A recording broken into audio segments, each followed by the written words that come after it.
Assalamualaikum, selamat datang di channel Keluarga 537.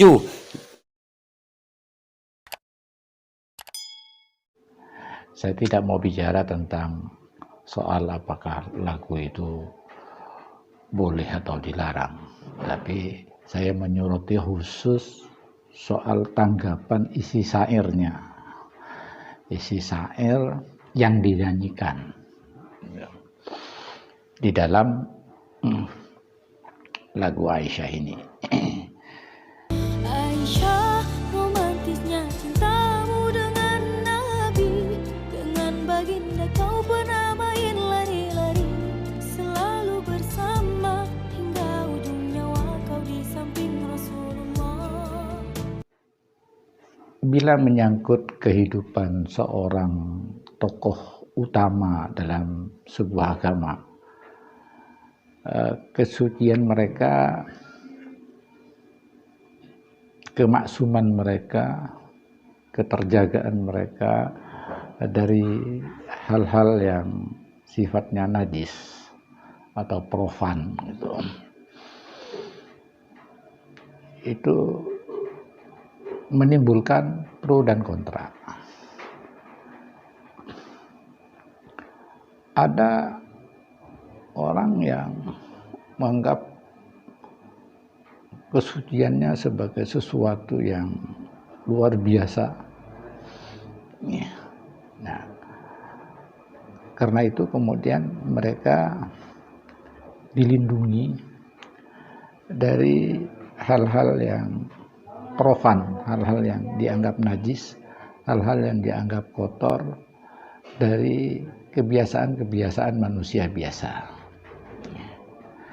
Dalam hal ini, sejak dahulu di dunia barat ataupun di Indonesia selalu ada dua macam pandangan.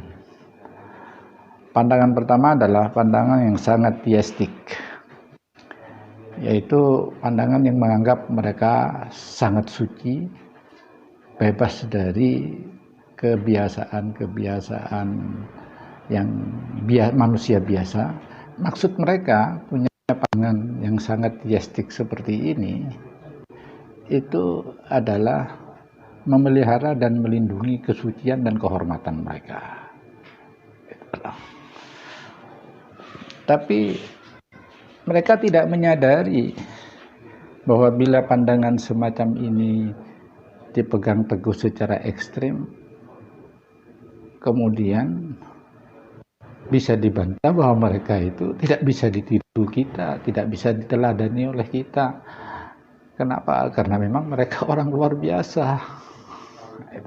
Itu negatifnya. Lalu untuk apa diturunkan kalau Rasul diutus, kalau kemudian pada akhirnya tidak bisa ditiru oleh manusia biasa? Ini. Kemudian ada segolongan juga yang punya pandangan humanistik. Misalnya Yesus dipandangnya sebagai manusia biasa yang punya kebiasaan-kebiasaan seperti manusia biasa. Nabi Muhammad, istri-istrinya, para sahabat-sahabat utamanya juga dipandanginya sebagai manusia biasa. Karena itu kehidupan kemanusiaannya bila disorot, dibicarakan, kan muncul uraian-uraian seperti manusia biasa yang kadang-kadang oleh mereka yang punya pandangan seperti yang pertama itu mengotori kesuciannya. Sebut kasus Aisyah di mana Nabi mencintainya. Ya, ini kisah kecintaan Nabi kepada Aisyah diceritakan sedemikian rupa. Dan kalau dilihat syairnya, memang beberapa syairnya berdasarkan hadis ya, berdasarkan hadis Aisyah bahwa kejar-kejaran, mati sampai di akhir itu betul memang Nabi Muhammad mati di rumah Aisyah ya. Bersama Fatimah waktu itu. Jadi yang kematian Nabi. Tapi yang menjadi persoalan kita, apakah kisah-kisah itu kemudian mengotori kesucian Nabi Muhammad? Bagi yang berpandangan teistik seperti tadi, menganggap kesucian Nabi sebagai sesuatu yang luar biasa, itu ngotori. Gitu. Tapi bagi yang memandang Nabi Muhammad adalah manusia biasa, kalau ditanya apakah ada dasar pandangannya mereka punya keyakinan seperti itu, ada. Karena Nabi sering berulang kali menyebut in ana illa basyarum mislukum, saya ini manusia biasa seperti kalian. Bahkan ketika Nabi Muhammad meninggal, begitu ada berita meninggal, Sayyidina Umar marah luar biasa, ya, malah luar biasa karena menganggap gak mungkin Nabi itu meninggal. Gitu. Tapi kemudian seorang sahabat Abu Bakar, dia membawakan sebuah ayat yang menyebut bahwa wama Muhammadun illa rasulun. Muhammad itu tidak lebih daripada seorang rasul, dan sebelumnya sudah ada rasul-rasul yatim. Kalau Nabi Muhammad mati, au kutiltum, atau kutilang qalabtum ala aqabikum, atau meninggal lalu Anda berpaling, artinya tidak mengikuti lagi ajaran Nabi Muhammad, maka Allah tegaskan keberpalingan kamu karena kematian Muhammad, kata Allah, tidak akan membahayakan Allah sama sekali. Kenapa? Karena Nabi Muhammad manusia biasa, Rasul seperti pada Rasul biasa gitu. Jadi dasar-dasar kebiasaan sebagai manusia biasa seperti ini, itu diyakini oleh orang-orang yang memandangi tokoh-tokoh besar seperti itu, tokoh-tokoh suci seperti itu secara humanistik biasa gitu loh. Ini biasanya pandangan-pandangan seperti ini dimiliki oleh gerakan-gerakan Islam yang modern gitu loh.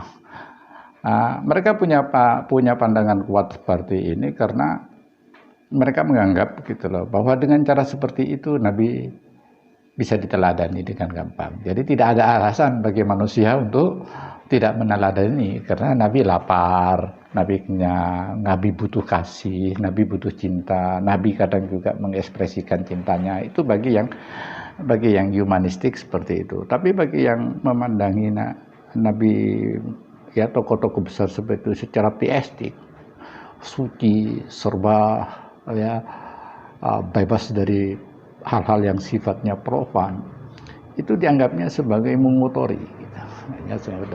Pandangan seperti ini gitu ya, udah di Eropa pun juga terjadi pada abad 17, 19, 18 terulang hal-hal seperti itu gitu. Itu padahal sebetulnya cuma beda dengan cara bagaimana kita memandangi orang suci. Itu pertama. Kemudian yang kedua menyangkut syairnya. Isi syairnya disebut bahwa Aisyah itu adalah istri tercinta.